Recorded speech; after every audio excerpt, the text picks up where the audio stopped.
Welcome, Sarah. Thank you. Hi, everyone. Thank you for having me here tonight. I started sailing in 2015, pretty recently in the grand scheme of things. I had never really considered it. I'm 39 years old now. I had never really considered it until I just happened to come across the movie Maiden Trip on Netflix.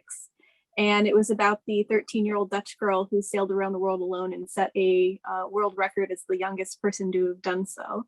And I just, something about that movie was just so inspiring to me, just the being surrounded by nature, the solitude, and also the challenge. So I let a few months go by and I was like, maybe I'll get a little boat. First I took sailing lessons. That's the ASA 101 keelboat class. And then I bought a Catalina 27. Which was my first sailboat. I did not know how to do anything. I was not handy at all. I had typical gender conditioning. And that boat was where I really learned how to use tools in a basic way. And I did quite a few projects on that boat. I replumbed the head from scratch, all new hoses. I cut out a fuel tank piece by piece, and I did get help. Like my coworker Jem, who would become a good friend of mine, helped me with engine stuff. And I did a lot of single-handed sailing to Blake Island, all around the Puget Sound. And I did double-handed sailing with my then girlfriend. We went to Hood Canal. We even went to the Gulf Islands in Canada.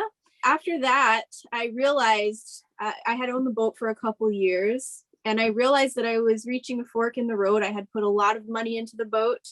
I knew I wanted to cross an ocean. I wanted a blue water boat. I was reading dozens of memoirs about single-handed sailing, anything I could get my hands on. My favorite was Tanya Aby's Maiden Voyage. Yeah, I read dozens of books and I started to realize that I hadn't read anything by a person of color who had done it. So I did some research on that and I found that there had been two Black men who did it, and one of them had a Guinness, had gone around the Southern Ocean. And then I wondered if there were any Black women who had done it. And I scoured the internet and I couldn't find anything. So that's kind of how the idea got planted. I was like, well, I've been wanting to do this, and I would be the first Black woman to do it if I could do it. So like ideas of sponsorship and all that kind of got into my mind, but I didn't want to say anything too soon because I knew I wouldn't be taken seriously. So I just kind of tried to develop my skills, and eventually I sold the Catalina 27. I got a Rawson 30, which is a legitimate blue water sailboat. It's a full keel and the heaviest 30-footer ever built. It was a huge project. And at the time, I really thought that challenge was something that I was up to. Yeah, I'm going to rebuild this whole boat myself. I'm going to wire all the electrical from scratch. And I was just convinced I was going to have the time and energy to do all of this. So I got off to a good start. I spent about 6 months working 20 hours a week around my 40-hour-a-week job. I did build an electrical system and I did overhaul the engine, installed an engine. And my goal when I was doing that was to single-hand around Vancouver Island in 2019. And Meredith helped me a lot, pulled a lot of late nighters in the 6 months leading up to that departure. And when I got close to August, a whole bunch of stuff went wrong and I left 10 days late, but eventually I did leave. I made it up across the Strait of Juan de Fuca. I sailed to the Gulf Islands. There wasn't a lot of sailing because on the east side of Vancouver Island in August, the wind is not very good at all. I was on a deadline with work, which is kind of counterintuitive for sailing because it's based on the weather and unpredictability, but I had to be back at work at a certain time. I motored a lot. I anchored almost every night. I went through Dardanelles, Nanaimo, stayed in Comox for a few days to get spare parts. And eventually I motored through the Campbell River. I did get to sail one day in the Strait of Georgia. Finally, the wind was in my favor. Timed it so that I got through Seymour Narrows, which is a very treacherous passageway that you have to time just right, or else the currents are going to be impossible. And even at slack tide, the currents were pulling me every which way. I anchored in Deepwater Bay, which is just north of there. My engine, which had still, even though I installed it, it had taken a lot of care. It was still giving me a lot of trouble. Smoking, I think there was bad compression because I hadn't been able to get that far into a rebuild. And it was really hard to start. It would take me 45 minutes to start every single time I wanted to go somewhere. And it was getting harder and harder to start. When I anchored in Deepwater Bay, which true to its name is a very deep bay that would be too deep to anchor except for a little shallow spot where I was anchored. And I was about 200 feet from the rocks. The wind started blowing about 20 to 25 knots towards the rock. Luckily, I had a really good anchor tackle because when I tried to start my engine, it wouldn't start. I had a spare starter motor, so I took the starter motor off and I put the new starter motor on, and the same thing happened. It was blowing fuses on my battery, and I couldn't figure out why. I had a Garmin InReach that Fishery Supply, which is where I work, a marine hardware store, had given me for the trip. I was texting my friend on the satellite. It's a satellite communicator for those who don't know. I was texting my friend who had a lot of engine experience. We were troubleshooting the engine, and I was there for 3 days trying to figure something out. When I finally realized that I wasn't going to be able to fix it, I later learned that I had installed the wet exhaust through hole too high on the hull, and the flywheel had become filled with water. The engine had become hydrolocked, and that's what was creating resistance and not allowing the flywheel to turn. At the time, I didn't know that. I had the Coast Guard, Canadian Coast Guard, tow me to Browns Bay Marina, which was across the passage.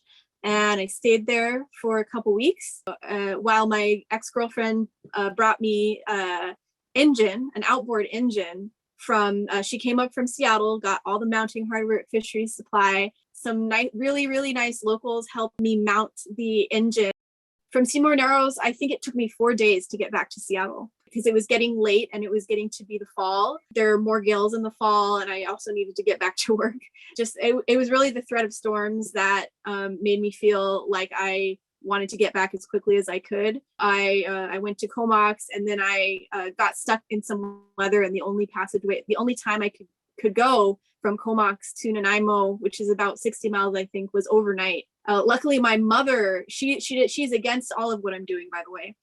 She's very good at reading the weather for me because she's that scared for my safety. She became an expert. She was the one who was like, it looks like the only time you can go is overnight. And so she made sure to read that, and she told me exactly when to go over the InReach. I did. I went through the Strait of Georgia. I left at about 1 a.m.